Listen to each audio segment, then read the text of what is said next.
नमस्कार। UP DElEd BTC second semester के अंतर्गत आज हमारा सब्जेक्ट रहने वाला है प्रारंभिक शिक्षा के नवीन प्रयास। इसके अंतर्गत क्लास नंबर 1 शिक्षा के सार्वभौमिकरण हेतु संवैधानिक प्राविधान पर हम चर्चा करेंगे। आप 24 घंटों में से 24 मिनट खर्च कीजिए और बैक और फेल से बच सकते हैं आप हमारे साथ इन क्लासों में जुड़कर। तो सबसे पहले आज का टॉपिक प्रारंभिक शिक्षा के सार्वभौमिकरण हेतु संवैधानिक प्रावधान एवं प्रतिबद्धताएं। इसके अंतर्गत 3 मुख्य बातें रहेंगी। संविधान के अनुच्छेद 21A, 29(2) एवं 45 के अंतर्गत शिक्षा संबंधी संस्तुतियां, और दूसरा है बच्चों का अधिकार यानी कि बाल अधिकार, और तीसरा है निःशुल्क एवं अनिवार्य बाल शिक्षा अधिकार अधिनियम 2009, RTE एक्ट 2009। इन तीनों पर मुख्य रूप से चर्चा करेंगे, लेकिन सबसे पहले शिक्षा के सार्वभौमिकीकरण पर हम यहाँ पर नजर डाल लेते हैं। यूनेस्को के अनुसार सार्वभौमिक शिक्षा का अर्थ सभी बच्चों का उनकी आयु, लिंग, जाति, भाषा या क्षेत्र के भेदभाव के बिना समान और गुणवत्तापूर्ण शिक्षा का अवसर प्रदान करना है। राष्ट्रीय शिक्षा नीति क्या कहती है? सार्वभौमिक शिक्षा का लक्ष्य यह सुनिश्चित करना कि कोई भी बच्चा शिक्षा के अधिकार से वंचित न रहे और उसे अपने विकास की पूरी क्षमता तक पहुंचने का अवसर मिले। तो इन दोनों परिभाषाओं से यहाँ स्पष्ट होता है शिक्षा का सार्वभौमिकरण बच्चों और समाज के प्रत्येक सदस्य के लिए शिक्षा की पहुंच सुनिश्चित करना, उसको प्रयास करना जो उन्हें जीवन में सशक्त और आत्मनिर्भर और जागरूकता बनाने में मदद करे। शिक्षा ऐसी होनी चाहिए।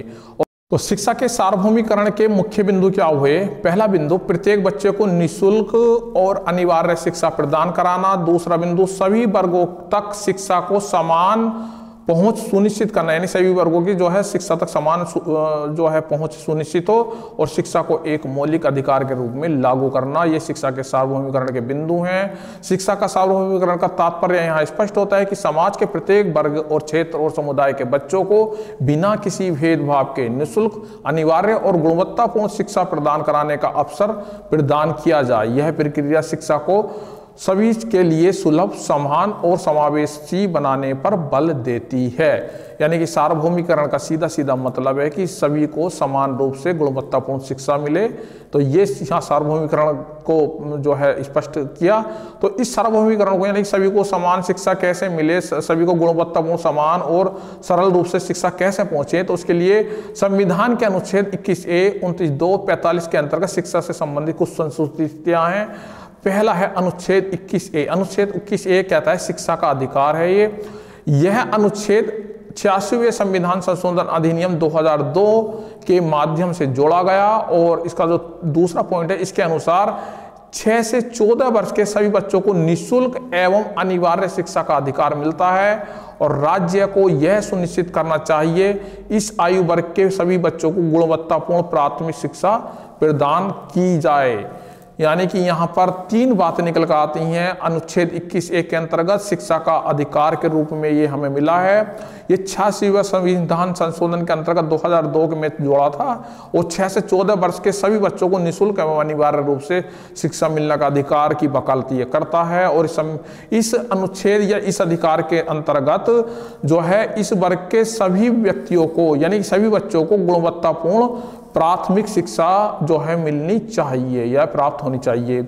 अनुच्छेद 29(2) क्या कहता है? भेदभाव रहित शिक्षा की वकालत करता है यह अनुच्छेद। यह अनुच्छेद किसी भी नागरिक को भाषा, धर्म, जाति या संप्रदाय के आधार पर किसी भी शैक्षणिक संस्थान में प्रवेश लेने से वंचित करने से रोकता है। यानी कि किसी भी बच्चे को आप किसी के धर्म या भाषा या जाति या संप्रदाय या किसी भी भेदभाव आप दिखाते हुए किसी बच्चे को किसी स्कूल में एडमिशन के लिए या प्रवेश के लिए आप वंचित नहीं कर सकते। और यह शिक्षा के क्षेत्र में समानता को सुनिश्चित करता है। यानी कि शिक्षा के क्षेत्र में सब समान है, चाहे वो निम्न जाति का हो, उच्च जाति का हो, किसी भी धर्म का हो, किसी भी संप्रदाय का हो। ये चीज यहाँ पर स्पष्ट करता है। अनुच्छेद 45 क्या कहता है? प्रारंभिक बाल देखभाल और शिक्षा, यानी कि अनुच्छेद जो 45 है वो जो है नीति निर्देशक तत्वों के अंतर्गत आता है। संविधान में जो नीति निर्देशक तत्व है अनुच्छेद 45 में जो है उसके अंतर्गत आता है। राज्य का यह निर्देश दिया गया है कि वह 6 वर्ष तक की आयु के बच्चों के लिए प्रारंभिक देखभाल और शिक्षा की व्यवस्था करे, यानी कि जो भी जहां भी आप रहते हैं उस भारत के अंदर उस सरकार या उस राज्य, यहाँ राज्य जो है सरकार को बोला गया है, सरकार या जो भी वहाँ प्रशासन है वो सुनिश्चित करे कि 6 वर्ष तक के आयु के सभी बच्चों की उसे देखभाल करनी है और उनकी शिक्षा की व्यवस्था करनी है। अनुच्छेद 45 ये इसकी वकालत करता है। अब आता है दूसरा पॉइंट, बाल अधिकार। बाल अधिकार या बच्चों के अधिकार क्या क्या है? सबसे पहला है जीने का अधिकार। देखिए, हर बच्चे को जीने का अधिकार है, ये संविधान ने अधिकार दिया हर बच्चे को सुरक्षित जीवन जीने के लिए अधिकार मिलता है। हर किसी बच्चे को ये अधिकार प्राप्त है। विकास का अधिकार, प्रत्येक बच्चे को जो है स्वतंत्र रूप से अपना विकास करने का अधिकार है। बच्चों को शिक्षा, स्वास्थ्य और सांस्कृतिक गतिविधियों में भाग लेने का अवसर मिलना चाहिए ताकि वो जो है अपने विकास को सुनिश्चित कर सकें। और संरक्षण का अधिकार, इस अधिकार के अंतर्गत बच्चों को किसी भी प्रकार के शोषण, बाल मजदूरी और दुर्व्यवहार से बचने की लिए जो है यहाँ पर शक्तियाँ मिलती हैं। और तीसरा है आपका भागीदारी का अधिकार। प्रत्येक बच्चे को ये हक है, ये अधिकार है कि वो अपने विचार, अपने निर्णय, अपनी प्रक्रिया में जो है भागीदार होने का जो है वो भी पूर्ण रूप से अधिकारी है। यानी कि किसी भी शैक्षिक प्रक्रिया में या किसी भी बच्चे के किसी भी व्यक्तिगत विकास के लिए या शिक्षा के लिए, यानी कि बालक जो है स्वतंत्र है ऐसी प्रक्रिया में भाग लेने के लिए जो उसके विकास से जुड़ी हो, जो उसके बचपने से जुड़ी हो, जो उसकी शिक्षा से जुड़ी हो।